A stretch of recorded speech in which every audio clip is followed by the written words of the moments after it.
Nechtami sizda?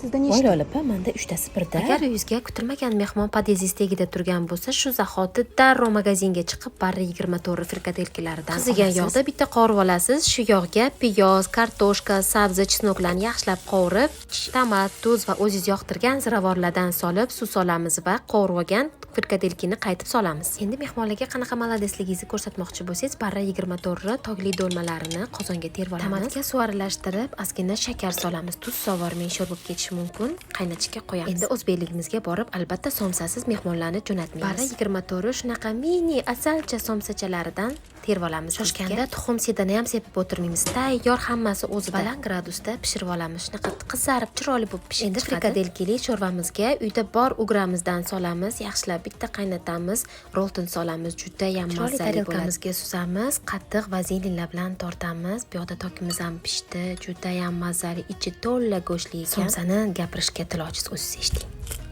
Bu videoni barcha lola opalarga jo'natib qo'ying. Yoqimli ishtaha.